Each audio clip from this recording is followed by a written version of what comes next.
Well, 3 games down for the Vegas Golden Knights in season number 7.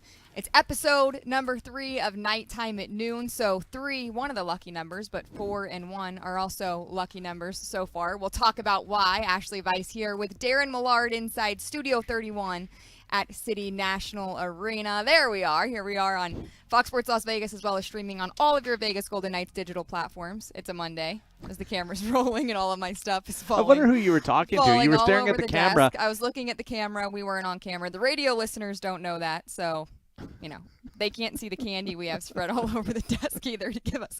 We need to have a sugar rush. It's almost Halloween. Anyways, hot start for the Vegas Golden Knights. We're going to hear what happened at practice today from Bruce Cassidy as we get notes sent in from him and his availability. William Karlsson's going to join the show. That'll be the highlight.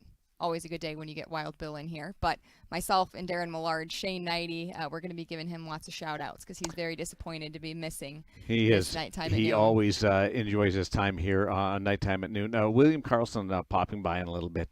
Anything in particular that you want to pick his brain with? Hockey-related or not hockey-related? Because a little bit of yeah. both. A little bit of both. You can go any direction with Will. We know that he's a big soccer fan. His son's name is Beckham. Mm-hmm. Star Wars guy? I've been pretty deep into that Beckham documentary on Netflix, so I want to pick his brain about that. What about you?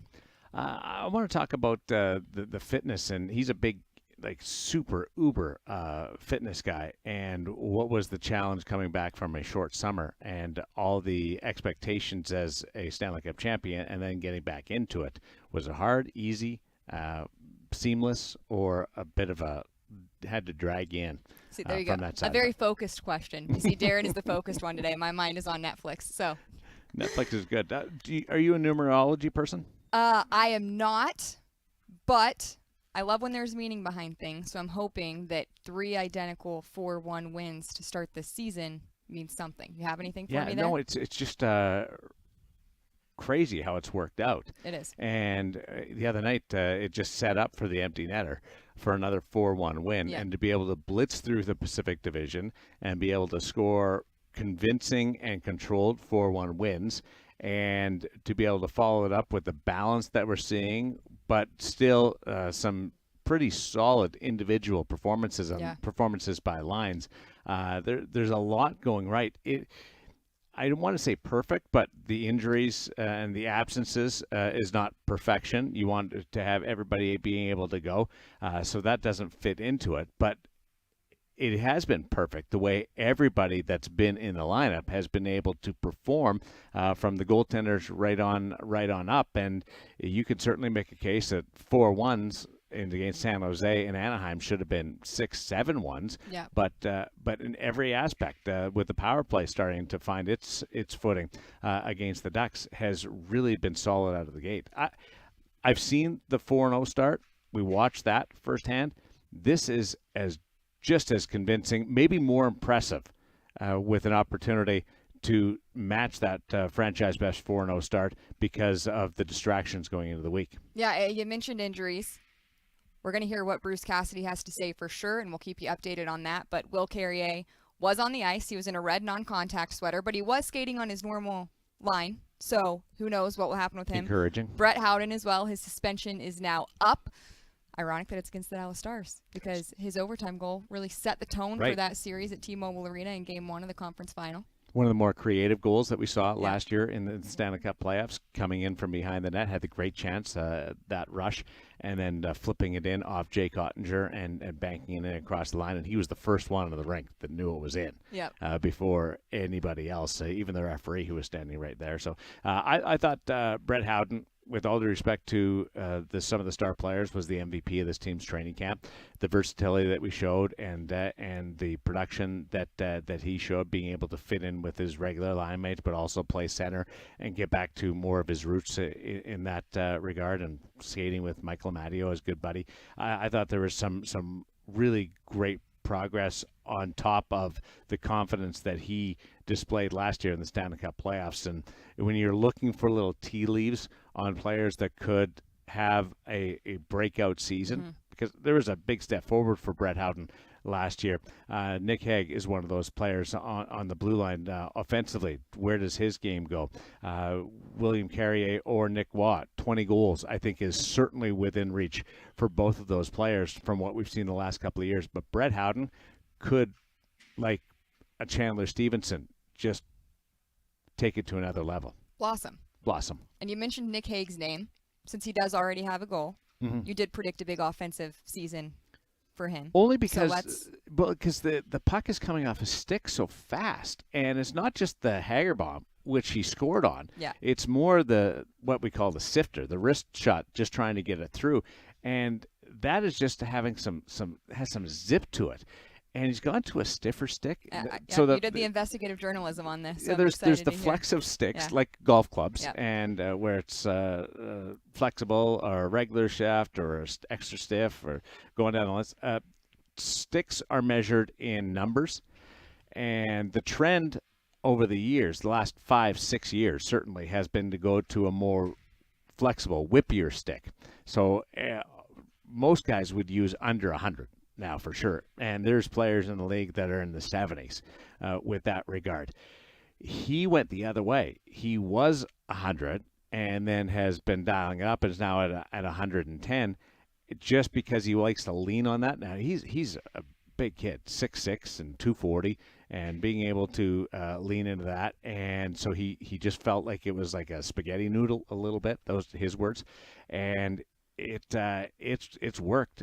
I'm still of the belief that he'll score more on the sifting the puck through on the wristers, but if he's confident with the stiffer stick and the Hager bombs, which he did score on, he admitted he didn't get all of it, which kind of maybe threw the defensemen and the goaltenders off and defending that side. But I'm looking for a breakout year there. He also changed his blade, like made the blade a little bit smaller off the top, and I don't know whether that's to get through the air faster. It's like the physics part of it.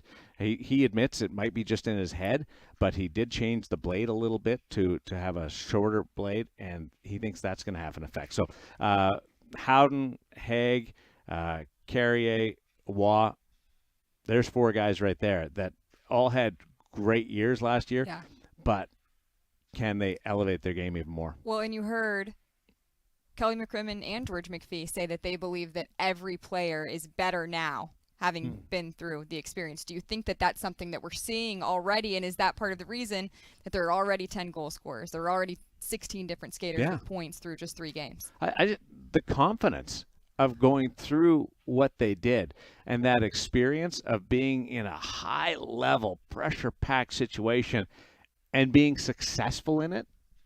And everybody was successful last year in chipping in, whether it's Amadio in overtime or finding a spot in that wing. Howden, like the stars are the stars, but everybody had an ability to be able to produce and support this group. So having gone through that and not just ride coattails and be part of it, but support them offensively with production. That's probably the biggest reason why you're seeing the benefit of this opening week. And the distractions from last week were real, Ashali. There was I talked to a couple of people within and around the team, and they weren't going to hide anybody or pull back from some of the experiences, whether it's going to the Canadian Consulate the night before the last exhibition game, the ring dinner, and everybody, the organization was all in on that, and just making it a 10-bell affair. The gold carpet, the banner raising ceremony, there was no pulling back and saying, hammering home, focus, focus, focus, focus. Yeah.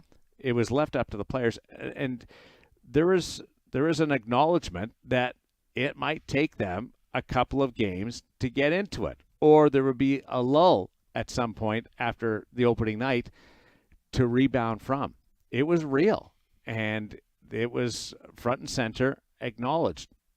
It didn't happen, which is the most impressive part of the week, that they were so positive in their consistent performance last week, which is something that I didn't expect. And you kind of wonder if that first period by Aiden Hill and the home opener set the tone for that.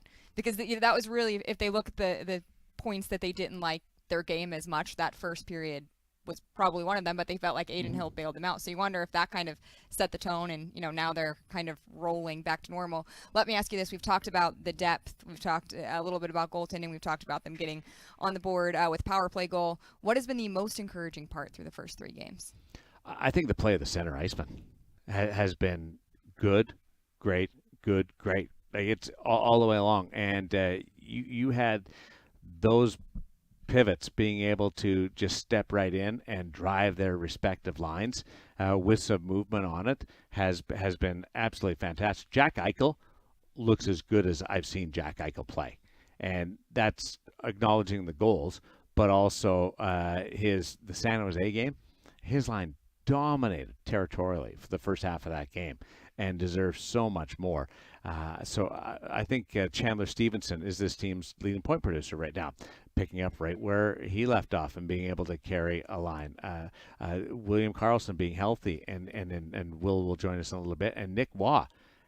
Nick Waugh, I feel like, is getting 2 or 3 great chances himself a night. So everything seems to follow the center iceman and the way they can slot in.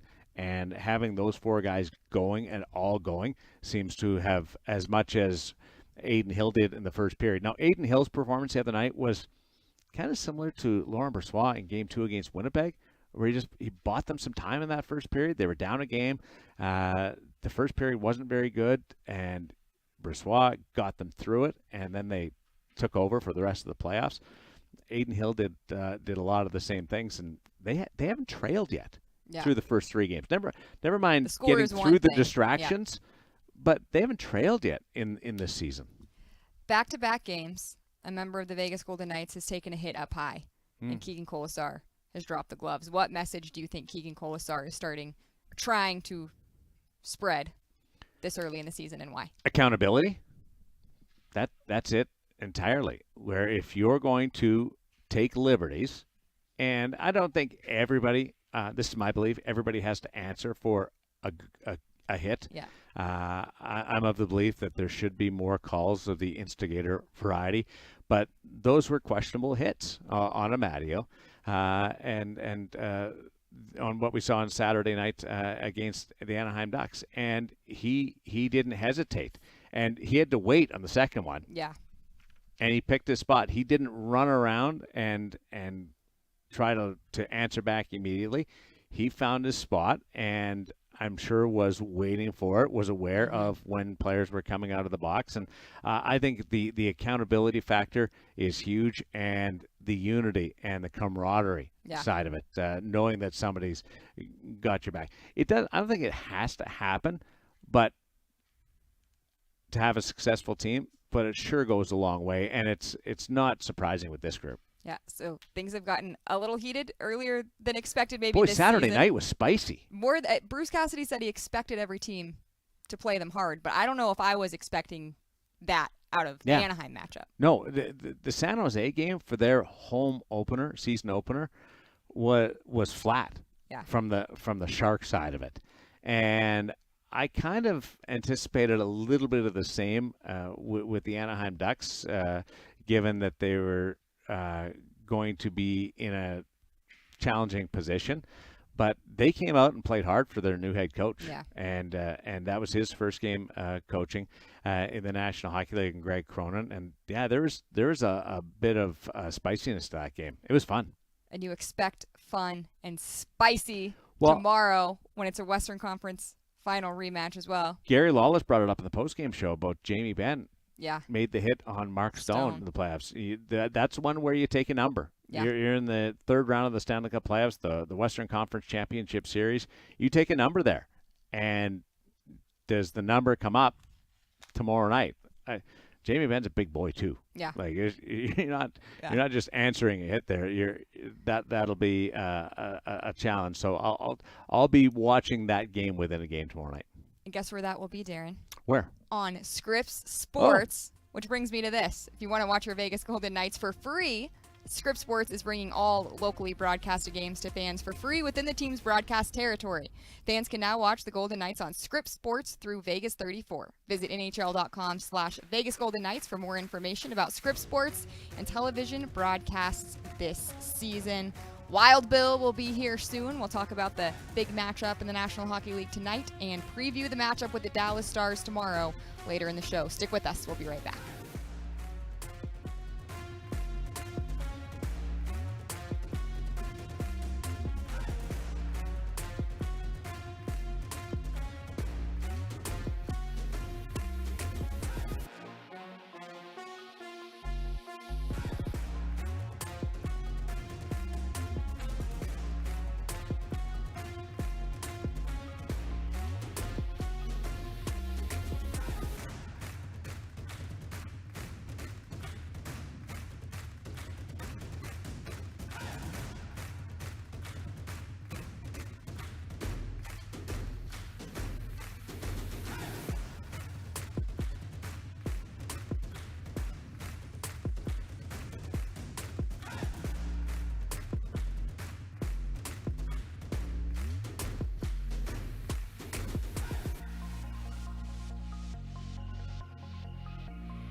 Ashali Vise with Daren Millard. I think I have my stuff together this time. I'm hoping not to be dropping stuff all over. You were really composed because you flipped the book and dropped the pen and were seamless in your focus on the monitor and the camera. Yeah, we fight through adversity on this show. Nighttime at noon, everybody. So we've talked a little bit about on the ice, most encouraging things for the Vegas Golden Knights, getting through all the distractions, good distractions. Really good distractions. We wanted to talk about favorite parts Did you have of the week. So between like the consulate visit, which was cool, there's some neat pictures coming out of that, acknowledged by the Canadian consulate that looks after Arizona and Nevada and Southern California. That's really neat when you're honored by a nation that's so many Canadians on this team that it brings true a little bit more.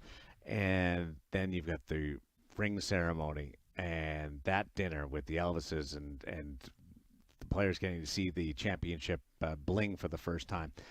The banner goes up the next night on the heels of the gold carpet, and you play a game, and then you go out and you run the table. You're 3-0 with some incredible first week performances that we were able to witness.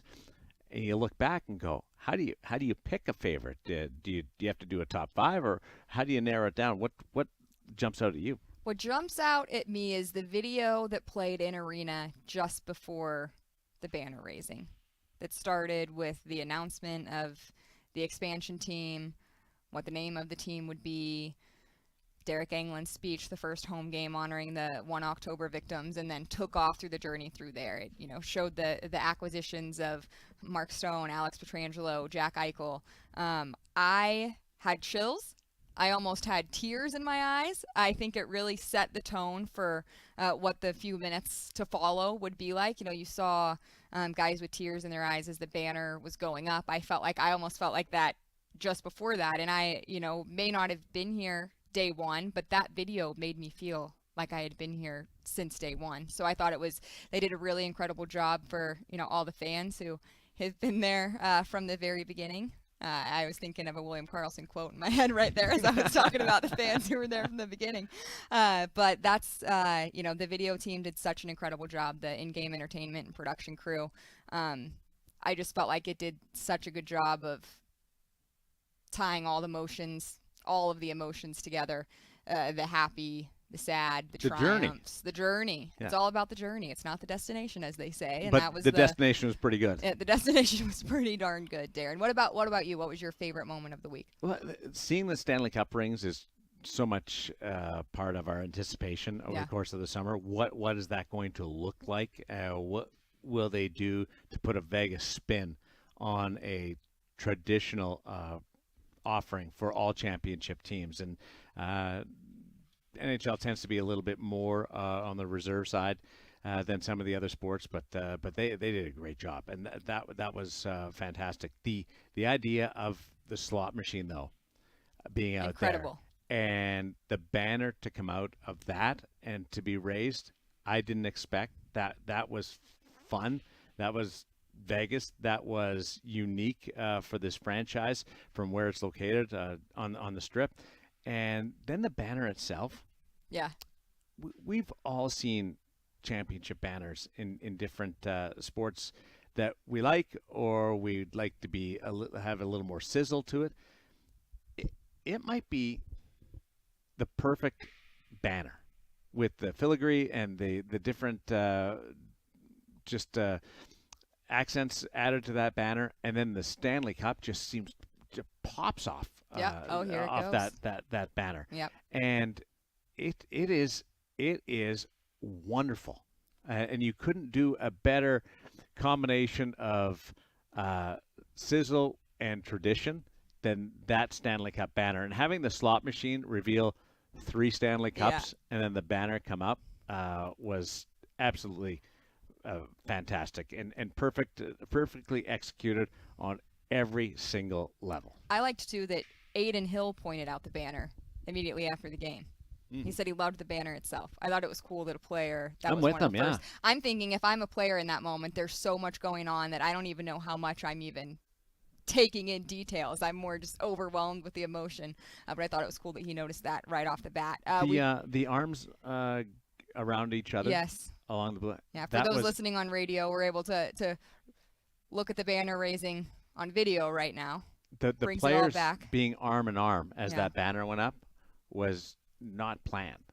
It just happened. It was organic. It was, as Shea Theodore told us the next day, kind of what brothers do. Big moment, put your arms around each other, and I thought that was a pretty cool aspect of it in the sense when you realize that the players just did that, and the Stanley Cup is sitting beside this giant slot machine as a banner goes up. Vegas, right? All the little Easter eggs too. This organization is big on the Easter eggs. So you had the Bournemouth cherries in there on the slot machine. You had the Henderson Silver Knights logo. What else did we have in there? I don't know, but I loved all the little Easter eggs, and the opening ceremony when the Golden Knight sticks the sword into the stone is actually a reference to the very first opening night when you pulled it out of the stone. It didn't miss a beat, as always. Of course, the Golden Knights want to do it again. We want to go through all of this again. Being 3-0 is pretty good, though. Being 3-0 is a good way to start it out. Good way to start it out. And we do have some news from Bruce Cassidy following skate. William Carrier, who we said was on the ice in a non-contact jersey today, is considered a game-time decision for tomorrow. So we'll wait on that. Jonas Rondbjerg is back in Henderson with Brett Howden coming back from suspension. And Alex Pietrangelo worked out off the ice today. Likely not an option for tomorrow. So a speedy recovery to him. As a reminder, he took the puck to the face in San Jose in that second game. Did not look pretty, did not look like it felt good at all. So he was out last game and likely not an option for tomorrow. Can I just mention, I love doing this, but hockey players are hockey players. Right? I don't get it. Oh my gosh. Like, it's different. Yeah. I don't know what they do when they're created. Yeah. At the point of coming to be fruition, but other athletes will lie down and roll around. He gets a puck in the side of the head, gets up, skates off the ice, grabs the towel, Yep, and then does it all himself. He walked right past us sitting outside the locker room in San Jose, walked himself off the ice, putting pressure on his head, saying, "Are you kidding me?" It just couldn't believe that it just happened. But I can tell you I would be crying on the ice probably. I'd be laying right there. I think I'd still be laying there if I got hit in the face. I'm not saying that as a shot to other athletes, because it's impressive. We fully admit that tolerance of pain is a real thing, and if you're feeling it, there's nothing wrong with rolling around and being cared for. That's why there's athletic trainers. That's why there's doctors. Come out, look after you, make sure you're okay. But hockey players, like, to be out there and have a trainer come out and look at you, and to have it happen on the ice, the player's hurt. Yeah. Because they get up and he's bleeding, and it's running down the side of his face, and he's just like, "Let's go." Yeah. I can't believe it. I'm sure it's not the first time he's been. He's on path to feeling well now. Well, working out is a big thing, right? Yeah. Being able to do that, I'm sure there's some swelling, obviously, and I'll go back to nothing bleeds like a head wound. Like, just they do a lot of times will look worse because of the amount of blood, but I'm sure there's some swelling there. There's probably some zippers that have gone in to hold things place and close it up. But being able to work out, Bruce Cassidy saying that's the most encouraging thing I've heard in a couple of days. Yeah. And Will Carrier being close is a big thing for the Golden Knights as well. As good as people have been stepping in, he's a big part of that fourth line and its identity. Well, I think it's positive too, looking at Jonas Rondbjerg and what he did coming up, and there is some confidence in Jonas in him playing in that spot in particular. He talked to us like he was more at home on that line with Keegan and Nick Waugh, and he played like it, and he had chances. He had the great setup to Nick Waugh for his goal in San Jose, and being able to make the best move I've ever seen, one-on-one, to score his empty netter. I will be watching to see what this does to Jonas Rondbjerg the next time that he's called up, because we may have had one of those breakthroughs with a player trying to establish himself at the next level. He has my early favorite quote of the season so far. Talked to him before his game in San Jose and said, "How do you feel different? Yeah. How are you different than maybe the last time you came up and played an NHL game?" And he said, "Oh, I'm the same Jonas." I'm the same Jonas. Same Jonas. Yeah. Same Jonas. And we know that we have the same William Karlsson, no matter what he does, always the same Wild Bill. We hope that he will be here to join us very soon. He'll definitely be here by the end of the show, but we're going to head to a commercial break. Hopefully he's here when we get back. If not, we're going to break down the Connor Bedard tour. Ready for that? It's been a wild ride. There. Wild ride, Wild Bill. We're just going to go wild here. Okay, but first, want to get the inside scoop on the Vegas Golden Knights 2023 Stanley Cup run? Purchase It Hurts to Win, the official inside story of the 2022-2023 Stanley Cup champion Vegas Golden Knights, online or at any of the team stores. Written by members of the Golden Knights organization, including chairman and owner Bill Foley, president of hockey operations George McPhee, general manager Kelly McCrimmon, and select players. It Hurts to Win includes on-ice accomplishment, behind-the-scenes storytelling, anecdotes, and vignettes that will be shared for the first time. It Hurts to Win is now available for purchase in-store or online. We'll be right back.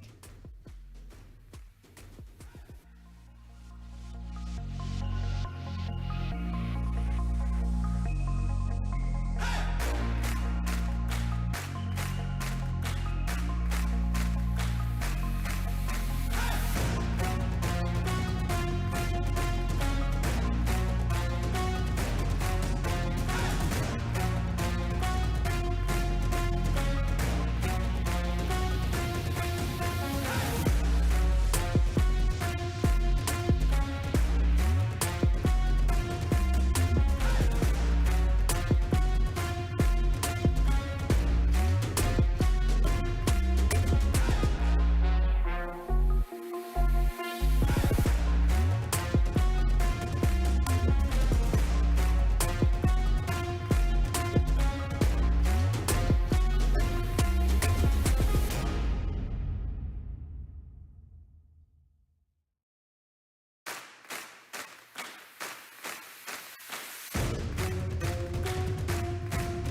Welcome back to Nighttime at Noon from Studio 31. Ashali, Vise, and Daren Millard with you, desperately missing Shane Knighty, who I know really misses our jokes and positivity right about now. But Daren, we promised everyone that we would be talking about the Connor Bedard tour. As you said, we're going on tour. That's right. I want to talk about the insane week for this kid.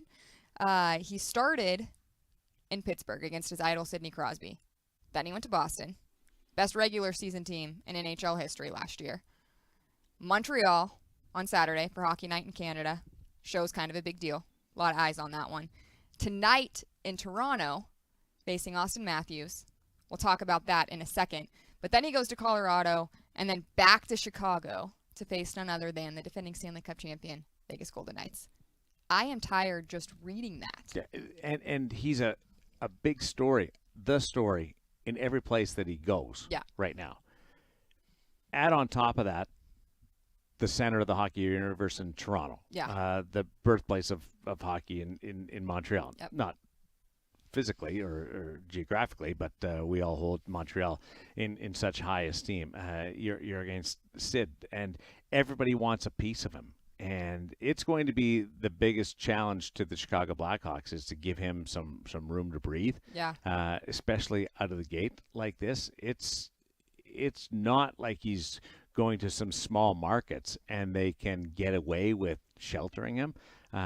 You pass through Toronto and the national networks there need him, want him, have to have a piece of Connor Bedard. Montreal's the same thing. His parents were there at that game. And then you get around to the Vegas game. He's against Vegas, and then they come here right after.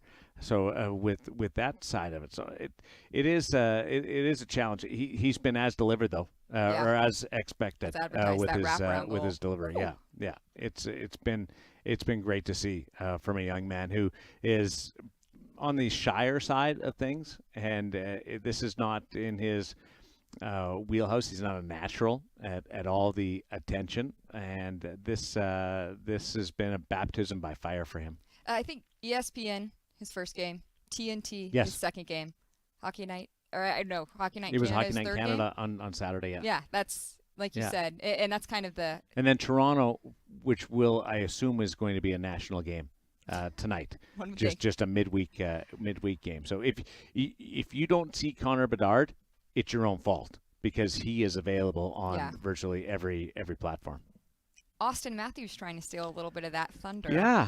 6 goals in 2 games, going for 3 third games straight with a hat trick. Yeah.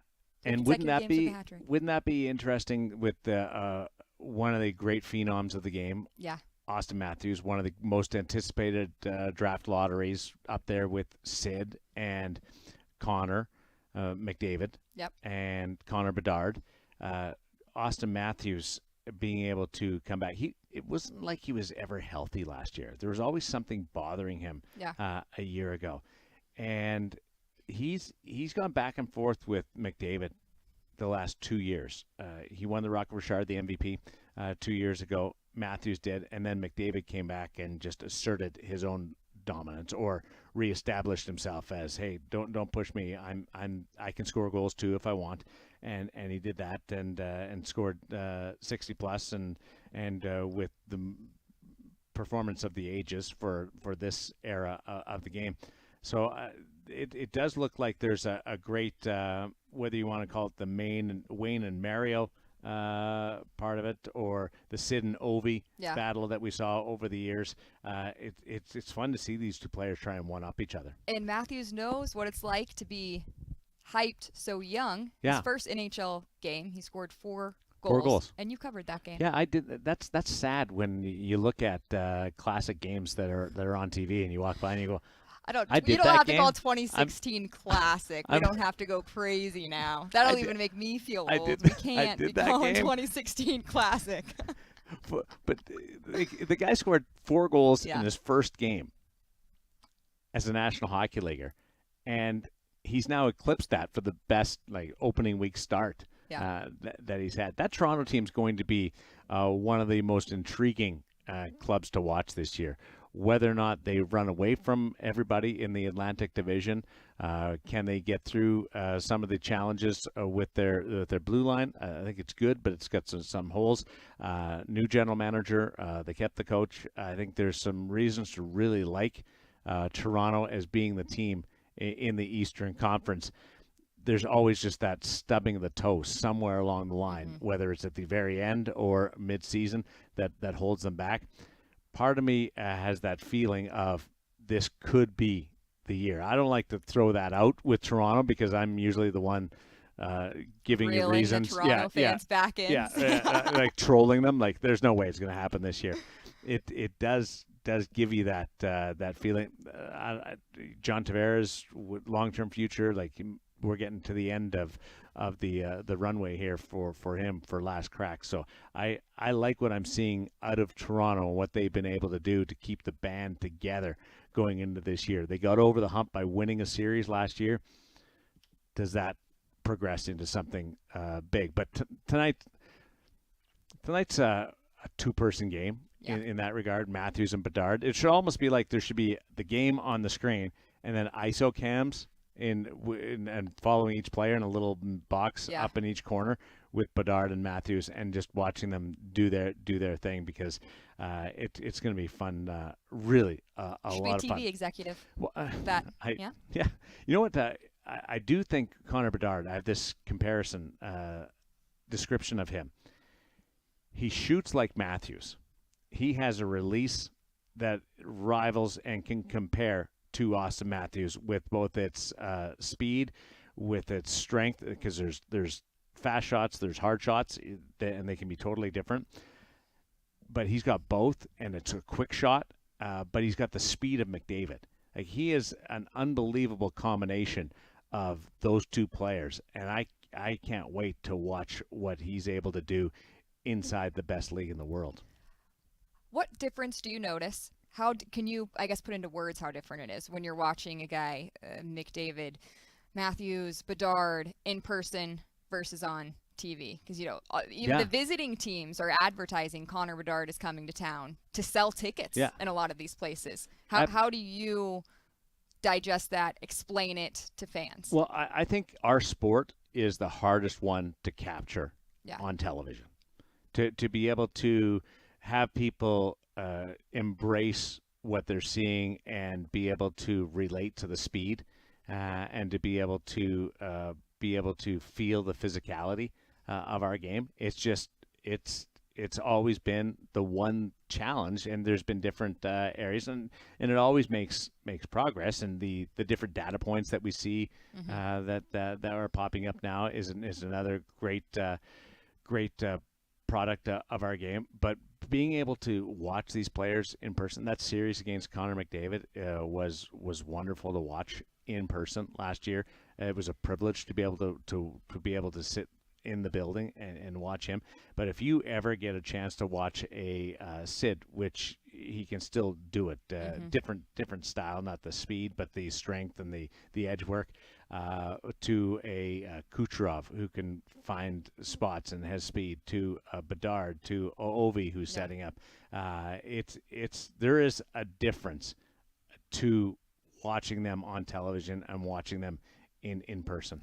You mentioned Connor McDavid's name. You don't ever make too big of a deal of the start to a season. Obviously, you want to get off to a good start like the Golden Knights have. It's less of a hole to crawl out later down the road, but not the start the Edmonton Oilers were looking for. No, they got humbled 8-1 by Vancouver in the first game, and then lost a nail-biter in game number 2, swept by the Vancouver Canucks, division rival in the Pacific, in games 1 and 2. I think defensively they were not ready to play in the opener, and Vancouver has some real enthusiasm about their group. I don't know whether they can make the biggest step like what Ottawa or Buffalo or Detroit are trying to do this year. It's challenging in the Pacific Division, but there's some enthusiasm around that group with different individuals. The second game in Edmonton, they scored early, first 2 minutes of the game. And you got the impression that Edmonton was going to just flip the switch and hang an 8 spot on Vancouver, and it never happened. Defensively, they're still not there. They are giving up too many good chances. I won't put it all on goaltending, but they got to make some saves. I thought Draisaitl and McDavid were just fine, but both played a lot. Like we're talking 25 minutes in the first two games. And I know that Jay Woodcroft leans on that, and he makes no apologies to that. And he talks about there's no moral victories in the game, and then talked about how Saturday was a moral victory, which kind of puzzled me a little bit. But I think that having to lean on that already and being able to not get the wins out of it just causes it won't matter at the end. They'll make the playoffs, but they've created a story and some adversity where it didn't need to exist, and that will be one of those ones to see how much rope they use up early on with the media and with the fan base there, and Canada obviously being a hotbed. It's something you and I were talking about earlier. The Golden Knights look ahead to game number 4. There are a lot of teams who have only played one game. The Dallas Stars are one of them. How do you feel? I personally think that's good to have that start early because you get, maybe those breaks later in the season when you need it. And on top of that, they've made it through these 3 games with these injuries, and they've come out with 3 wins. Yeah, they've found a way to win and beat teams that they should beat, but that's also the challenge. Like you don't want to be the concern for me in the opening week was you don't want to be distracted and give up games to teams that you would normally beat in November or January because you're into the rhythm. And they were able to get by in those games and win those games. But for a team like Dallas, played one game and then they'll play their second game tomorrow night, you don't need your rest now.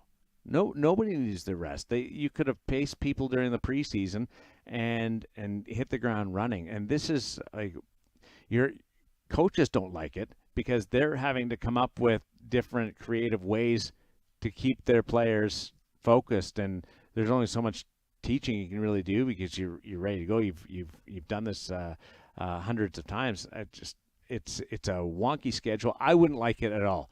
I thought Vegas, with their schedule against a good rival in the first game, and then a couple of rebuilding teams, 2 and 3, and to be able to capitalize on it was obviously perfect. But it didn't put you into the heat of the fire right away, even though you were playing big games.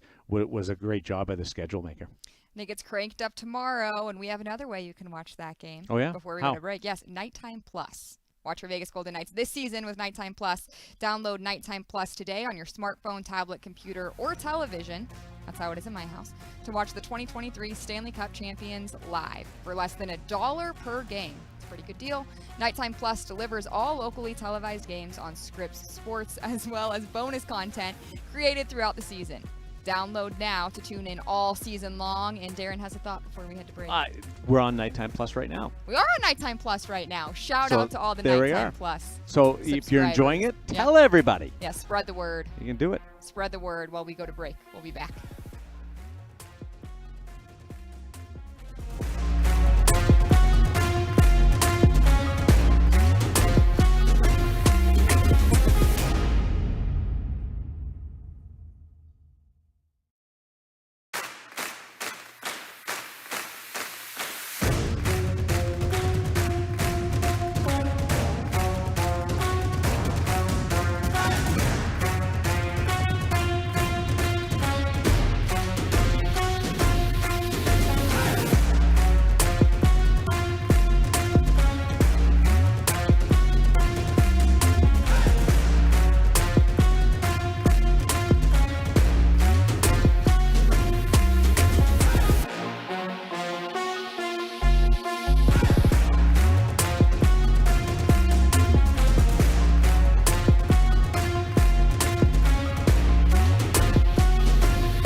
best part of the show for last as we welcome William Karlsson. Will, thanks for being here. Yeah, thanks for having me. How was practice?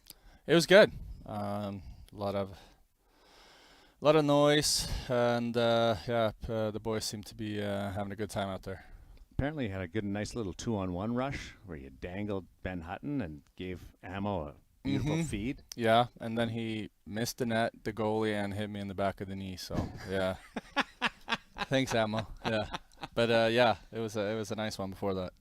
How do you feel? Because you didn't get a lot of preseason time in, and then you hit the ground running with the 3 games. Yeah, no, I feel good actually. Obviously, I had a little rest there during the preseason, but I came back and I feel strong and I feel good. How did the first 3 games feel for you? We were talking about all the outside distraction, all really good distraction, but what do you think was the key to getting off to the start you did despite everything else going on around you? I think we turned the page rather quick and got into it fast and didn't really think of it. We had a good times, but then it was all down to business, and we've been handling that part pretty well, I think. Talked to a few of the different people around the organization, and they've been honest, so you got to promise to be flat out straightforward here. The Stanley Cup ring is in the house. Do you walk by it? Do you put it on every day? How many times have you just slipped it on and went, this is pretty cool? Well, I see it every day, every morning. I walk by it. It's a great reminder. I've had a lot of calls lately too, where I show it off for friends and family. So I've had some quality time with it this past few days. Have you mastered being able to take the top off? Yeah, I've got that all under control. So everybody was afraid that they were going to break it. Yeah, but now I know how to do it and then put it right back. So I'm an expert by now. I think I saw a photo of your baby boy Beckham with the ring. Yeah. What did he think? I feel like that's a little heavy for the little guy. Yeah, it seemed pretty heavy, but he was wearing it. He wore it real nice and looked good with the bling. Where is a bracelet? I feel like Yeah, his whole pretty hand would fit much. through Yeah, there. I know, right? But yeah, he looked pretty cool. You coming into this year, obviously so comfortable, one of the original misfits, but turning over the summer training to testing, you're big fitness, the VO2 max or Wingate, whatever you love to do, the bike test. Yeah. Can you tell us how your testing was this year compared to other years with a quick turnaround? Because a lot of the guys' numbers were even better. Yeah. I mean, we didn't have much time to rest, I guess. So No. we were just in top shape coming back. I don't know why we were so good, but I guess the guys didn't really spend too much time on the couch. I was right back to the gym and prepare for this season. So I'm impressed with how everyone's been doing during the summer, and obviously the test show what we've been doing. It's one of the unexpected benefits of the short summer, which I never thought of before. No, me either. I thought the last time we have we wouldn't be as good in shape, but we did some good stuff during the summer, apparently. What was that turnaround like? Like, at what point in the summer did you start thinking about the season? I guess I took a month off and then I just started getting back to it, and then I guess you turn the page a little bit at that moment, but then you got the cup day and then come back here and then we have all the celebrations, so you're reminded again. But it's all about being prepared for the upcoming season, no matter how you did in the season before. Was it easy to get back in the gym, or did you kind of have to push yourself? Honestly, it was pretty easy. I play with I train with Alex Wemberg, who plays for the Seattle Kraken, and we have a good time, and we like to push ourselves, and our trainer's great, and we have a lot of fun training together. So I think they make it easy for me in the summer, and I do appreciate the time we have together. I think you two need to have a conversation about Beckham.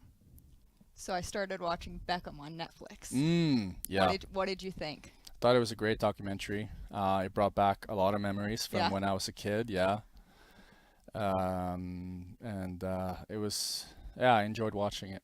Which part stuck out to you? What memories came flooding back? I think the most thing that came back was all the different haircuts. Yeah. Yeah, because he had a lot of different haircuts, He did. and Which I was your remember. favorite?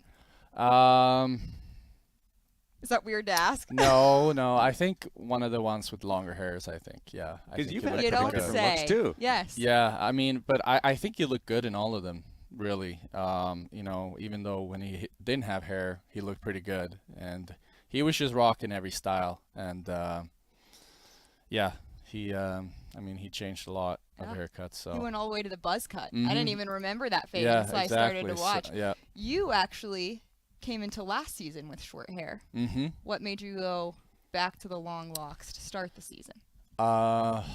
Just because I think it looks better with the helmet on.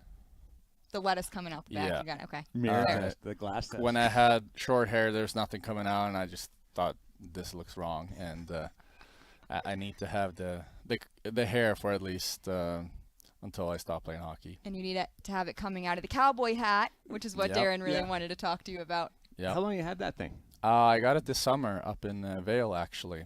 So I was up there for 2 days, and they have this store there. It's called Kobe. Oh, yes. Have Yeah. you heard of it? KOB. Something right? like Yeah, that. Yeah. Same or whatever. And they make hats, like custom hats. And we walked past the store, and we said, why not? So everyone in the family got one. Emily got one, and Beckham has his own too. So and that's how it came about. And then, yeah, they just said, maybe you should wear it for the gold carpet. And I was like, why not? I'm probably not going to wear it too often. So Was that the first time you wore it? yeah, Yeah. yeah, I like the cards too. yeah. I like that. Was that detail that too. your own choice? The cards on No, on it was actually, I think it was Emily and whoever worked there at the store. It was their idea, and I loved it. I thought it was a great idea, and then kind of like, they put like a little fire on it, so it's like kind of Oh, a burnt card? Yeah, Yeah. it's a burnt card. So it was it's a nice detail, and I really liked how it. I like how you came out. one-upped Cotter too. I was about with, to ask. with the new, because it's a new fedora for Cotter, because Mhm. he lost the one in the Stanley Cup final, right? Yeah. Uh, Yeah, I forgot about that. He did. Really? Yeah. That's how he Yeah. lost it. That's how he lost, up in the stands. Yeah, okay. We were looking all over the place. But I love the way that you Yeah. one-upped him. Wild Yeah. Bill. One up Yeah. in Paul Cotter. Well, Will, thanks so much for doing this. This was Nighttime at Noon. We'll see you next Monday. Yeah, thanks Thanks. for having me. Cool, man. That was so.